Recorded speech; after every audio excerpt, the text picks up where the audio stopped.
बड़ी खबर से हम आपको अपडेट करा देते हैं। तो इस वक्त की एक बड़ी जानकारी आ रही है, बड़ी खबर आ रही है। आपको बता दें कि इस वक्त की बड़ी खबर है, 22 दिसंबर से शुरू हो सकता है सत्र। तो आपको बता दें कि इस वक्त का बड़ा अपडेट है, 3 दिन के लिए शीतकालीन सत्र चलेगा। तो आपको यह भी जानकारी दे रहे हैं कि सत्र के दूसरे दिन अध्यक्ष का चुनाव संभव है। तो यह बड़ी खबर है, सेशन के बाद होगा कैबिनेट का गठन। तो ये बड़ी जानकारी विधानसभा सचिवालय ने जारी की है फिलहाल अधिसूचना। तो आपको ये भी जानकारी दे दें कि 22 दिसंबर से इस सत्र की शुरुआत हो सकती है, 3 दिन तक ये सत्र चलने जा रहा है।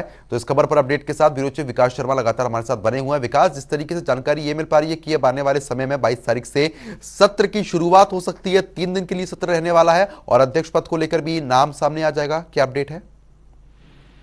देखिए, अब विधानसभा का जो सत्र है, क्योंकि सबसे पहला सत्र शीतकालीन सत्र से जो है वो आगाज होता है। जो ये 14वीं विधानसभा है, इसका जो है सत्र यहाँ पर बुलाया गया है। और इस सत्र के दौरान जो सूची हमें मिल पा रही है, उस सूची के मुताबिक 22 तारीख को, दिसंबर 22 तारीख को, यानी कि वीरवार को जो है ये सत्र बुलाया जाना है। वीरवार को सत्र बुलाने के साथ ही 11 बजे सत्र की कार्रवाई यहाँ पर शुरू होगी। सबसे पहले प्रोटेम स्पीकर जो है उनकी नियुक्ति, क्योंकि चंद्र कुमार जो है उनके नाम पर सहमति बन चुकी थी और चंद्र कुमार जो है प्रोटेम स्पीकर यहाँ पर होंगे। और प्रोटेम स्पीकर सबसे पहले जो स्थायी रूप से बनाया जाता है, उसके बाद वहां पर शपथ ग्रहण समारोह जो है, तमाम जो विधायक हिमाचल प्रदेश में अब विधानसभा में चुनकर जो है वो सामने आए हैं चुनाव में, ऐसे में उन सभी को यहाँ पर शपथ जो है वो दिलाई जाएगी। और शपथ के साथ साथ अब फिर जो विधानसभा सत्र है, सदन की कार्रवाई जो है वो उसी दिन के लिए स्थगित कर दी जाएगी।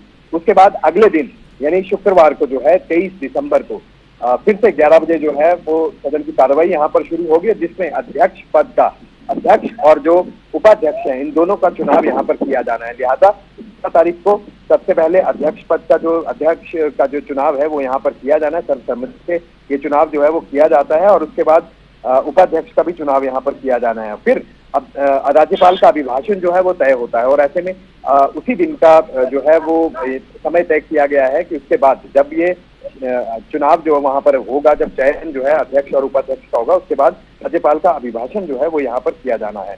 उसके बाद 24 दिसंबर का दिन जो है वो जो आखिरी दिन होगा, यहाँ पर शोकोद्गार जो है वो रखा गया है। अगर कोई शोकोद्गार यहाँ पर होगा तो वो बताया जाएगा कौन कौन लोग होंगे जिनके लिए शोकोद्गार जो है वो ये लाया जाएगा। इसके बाद जो विधायी कार्य है, शासकीय जो सूची है, शासकीय जो कार्य है, उनके लिए जो है वो यहाँ पर सूचीबद्ध यहाँ पर किया गया है। और उसके बाद राज्यपाल का जो अभिभाषण यहाँ पर जो है वो हुआ था, उसके लिए राज्यपाल के अभिभाषण के लिए भी यहाँ पर धन्यवाद प्रस्ताव जो है वो प्रस्तुत किया जाएगा। लिहाजा उसके बाद चर्चा होगी और उसका फिर पारण जो है वो यहाँ पर किया जाएगा।